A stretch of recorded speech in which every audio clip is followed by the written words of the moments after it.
Alhamdulillah masih di Nasyid Aden Adi TV. Masih bersama dengan bintang tamu kita kali ini yaitu seorang seniman bernasyid yang selama ini banyak memberi semangat, memberi support untuk kelompok-kelompok nasyid, baik yang nasyid secara grup ataupun solo yang ada di Yogyakarta, Surakarta dan sekitarnya, bahkan di tempat-tempat lain di Indonesia. Kang Indrawan YP. Ya, yang wajahnya dan khas sekali ya, seperti ini ya. Seniman memang harus seperti ini ya, harus gondrong gitu ya. Harus. Ya. Seniman itu ada di jiwanya. Seniman juga manusia. Fisiknya, bukan ya, di fisiknya. Seniman juga manusia ya. Kang Indrawan, lanjut ya. Tadi bahwa sebuah karya ataupun sebuah pertunjukan itu harus ada maslahatnya, harus ada manfaat. Gimana itu? Ini sebenarnya kan turunan ya. Jadi unsur seni itu di dalam yang Allah ciptakan, dari pemandangan, dari lingkungan yang sekarang kita lihat, di air terjun, kemudian di semuanya itu mengandung unsur seni. Mulai dari repetisi, ada komposisi, ada warna, kemudian ada balancing, keseimbangan, kemudian disitulah ada kesatuan. Itu kan proses berkesenian. Begitu pula nanti akan jatuh ke wilayah seni lukis, kemudian seni patung, seni keramik, kemudian seni lagu dan lain sebagainya. Itu semua harus ada melalui unsur-unsur itu. Nah, kemudian berikutnya adalah di wilayah esensi, bukan sensasinya. Jadi esensi ya, bukan sensasinya. Jadi kontens. Dan konteksnya juga harus jelas. Nah, salah satu contoh begini. Kita bebas sebenarnya berkesenian apapun. Kalau kata Dr. Muhammad Iqbal itu kan, celakalah seni lukis, sajak dan lagumu bila pribadi senimu tidak membangunkan nurani.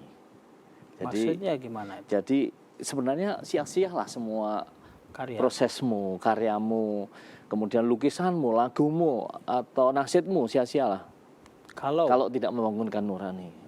Tidak membangunkan nurani. Berarti jadi, tidak ada manfaat. Iya, karena orang tidak bisa tersentuh, tidak bisa tergugah, tidak bisa terbangun. Tapi ada kalanya kan ada wilayah seni yang justru merusak, memberikan mandorot, ada misalnya lagu-lagu akhirnya orang itu dengan lagu itu mendengarkan bisa meminum darah, kemudian ada yang mendalik ya itu ada yang lagu-lagu di sebuah negara yang membuat menjadi gitu radikal, keras, kemudian dia berani merusak karena mendengar lagu-lagu itu. Jadi di sini perlu kalau proses membuat lagu itu harus didasari oleh apa nih? Oleh dasar-dasar yang akan kita sampaikan.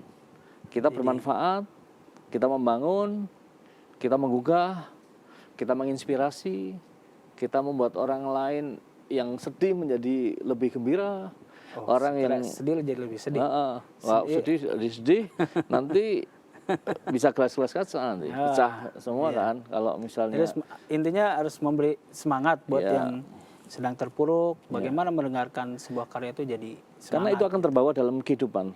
Jadi dari ambience dari kehidupan itu ketika kita menyanyikan lagu buruk, dampak terjadi adalah juga pada diri kita. Sesuatu yang baik akan kembali pada diri kita. Sama seperti kita berdoa. Maka hindarilah berdoa untuk orang lain yang buruk, karena akan juga kembali kepada kita. Maka doalah yang baik-baik. Orang yang buruk kita doakan baik. Orang yang tidak bisa memberikan kontribusi kita doakan bisa berkontribusi.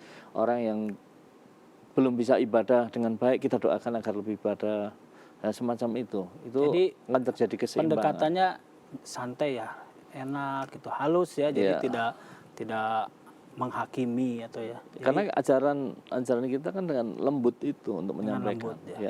Jadi Kang Indrawan, apa nih yang harus dilakukan oleh khususnya teman-teman penasyid agar karya itu bisa menyentuh dan bisa apa tadi namanya membangunkan nurani, kemudian jiwanya bisa tumbuh. Itu harus seperti apa berarti karya itu? Jadi pertama kalau kita berkarya nggak usah cari pamer, nggak usah cari banyak dipuji, nggak usah cari sensasi dan lain sebagainya. Udah berkarya saja yang tulus, maka yang terjadi disampaikan adalah akan menjadi karya yang lebih hebat. Sama ketika kita memberikan sedekah pada orang, kita pamrih, itu pasti nggak enak belakangnya. kita memberikan sesuatu, mengajar, itu juga nggak enak. Kalau akhirnya menjadi ingin dipuji. Kalau nggak dipuji kan kecewa. Maka ketika berkarya, berkaryalah setulus hati mungkin, berkaryalah sedetail mungkin untuk menyajikan yang terbaik. Nanti Jadi, keberkahan akan mengikuti. Iya, Ya. selalu ada jalan untuk melakukan yang terbaik. Nah, temukanlah di situ. Masya Allah. Ya. Mereka nih, Kang Indrawan, selama ini beberapa grup nasyid nih sudah menjadi mungkin didirikan oleh atau disupport oleh Kang Indrawan. Grup apa aja itu? Wah, ini banyak kalau disebutkan, Mas. Sebutkan aja beberapa, Ya, mungkin ada 100 tim nasyid Zukhruf yang Zukhruf tahun di- 99, kemudian itu membuat pertemuan kita waktu tahun 2001. Di Solo ya itu ya? Di Solo, Kemudian 2001 grup apa lagi? dengan kita. Akhirnya ada sinkronisasi, dan 2003 saya dan Kang Denny ada komunikasi yang baik di situ. Kemudian grup Alkalin yang kita dirikan 2004. Alkalin ya. Ya, kemudian sekarang masih eksis. Kemudian tim nasyid yang lain-lain yang di Solo cukup banyak. Di Kemudian di Jawa Tengah kebetulan waktu itu saya diminta untuk Dan memberikan pembinaan Sering untuk menjadi juri juga ya Kang Indrawan? ya, Kalau dan itu berat juri itu. kenapa? Ya, benar salah tidak disukai.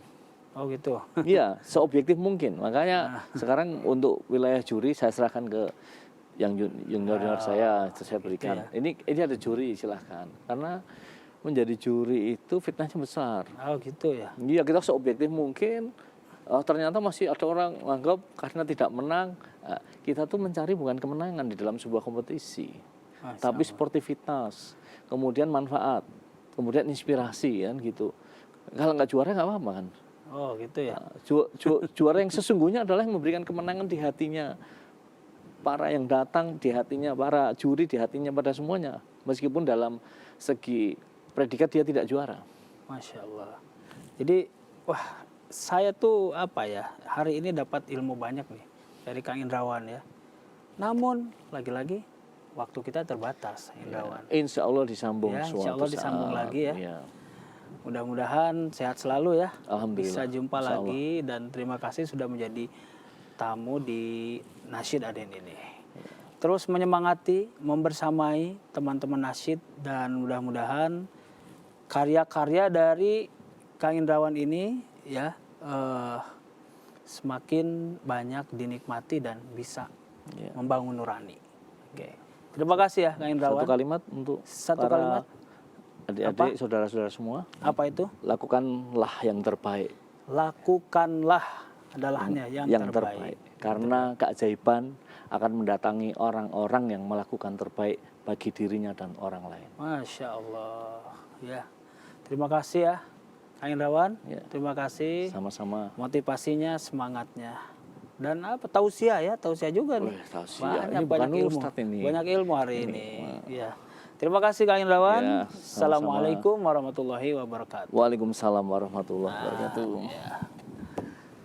Pemirsa Adi TV, alhamdulillah hari ini luar biasa ya. Kita tadi sudah bincang-bincang dengan Kang Indrawan YP, seorang seniman senior yang juga suka dengan nasyid dan sholawat selama ini. Banyak melahirkan grup-grup nasyid dan sholawat di Yogyakarta dan di Solo atau di Surakarta. Terima kasih dan nanti kita akan masuk ke video teleconference dan namun sebelumnya terimalah sebuah persembahan dari saudara. Ini sebuah duo nasyid Habibah dan Hawa. Saudara, untuk hadirin semua.